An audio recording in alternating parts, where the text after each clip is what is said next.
Hello friends, कैसे हैं आप सभी। मेरे यूट्यूब चैनल सक्षम स्टडी पॉइंट में आप सभी का बहुत बहुत स्वागत है।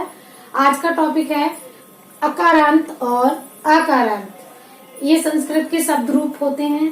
तो अकारांत और आकारांत ही कीजिए, क्योंकि हिंदी लैंग्वेज में यही दो पूछ लेता है, कभी कभी इनके लिंग पूछ लेता है। संस्कृत के शब्द जैसे कि कोई भी शब्द है तो शब्द के अंत की ध्वनि देखेंगे कि अंत की ध्वनि आ रही है तो वो अकारांत हो जाएगा। अगर शब्द के लास्ट की ध्वनि आ रहा है तो आकारांत हो जाएगा। अगर लास्ट का शब्द ई आ रहा है, ई की साउंड आ रही है तो ईकारांत हो जाएगा। और शब्द के अंत की ध्वनि ई आ रही है, ई, तो ईकारांत हो जाएगा।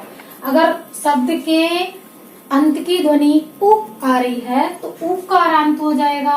और अंत की ध्वनि उ आ रही है, उ, तो उकारांत हो जाएगा। और ऋ की ध्वनि आ रही है तो ऋकारांत हो जाएगा। और ए की आ रही है तो एकारांत।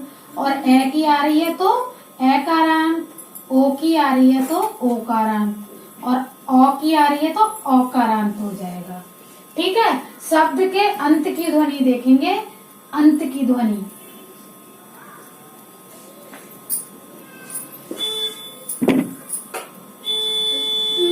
शब्द के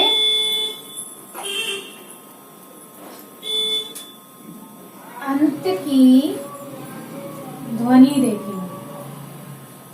अगर अंत में आ है तो अकारांत होगा, अंत में आ है तो आकारांत हो जाएगा। यही तो पूछी जाती है यूपी टेट हिंदी लैंग्वेज के अंदर। इनका लिंग पूछ लेता है कभी कभी। ये तो नहीं आते, ये संस्कृत लैंग्वेज में आते हैं, अपने हिंदी लैंग्वेज में नहीं आते हैं। तो अकारांत समझ लेते हैं। बाकी तो मैंने बता दिया। अगर अंत की ध्वनि देखनी है तो कोई सा भी लगा सकते हो आप, अगर आ भी जाए तो केवल अकारांत देख लेते हैं। जिन शब्द के अंत में आ की ध्वनि या साउंड हो उसे अकारांत कहते हैं। ये सदैव पुल्लिंग और नपुंसक होते हैं। ये आप इतना ध्यान रखो, यहीं से प्रश्न आता है कि अकारांत होते हैं पुल्लिंग, नपुंसक, स्त्रीलिंग। ये ऑप्शन दे देगा तो आपको लगाना पड़ेगा। पुल्लिंग और नपुंसक होते हैं ये, यहीं से प्रश्न आता है। ये मोस्ट है।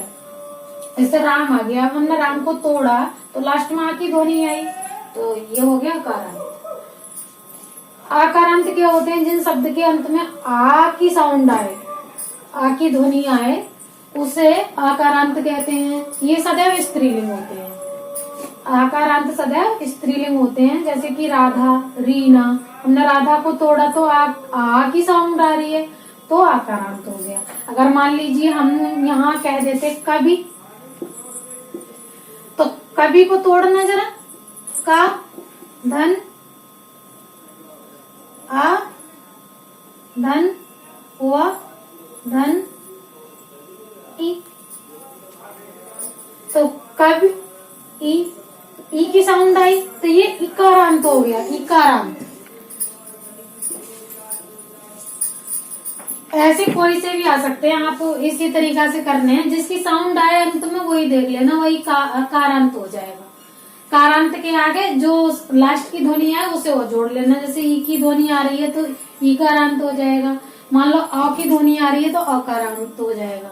लास्ट कोई भी शब्द है तो उसकी अंत की ध्वनि आप देख लेना, कारांत से पहले उसमें ऐड कर लेना, वही कारांत हो जाएगा उसमें। ठीक है।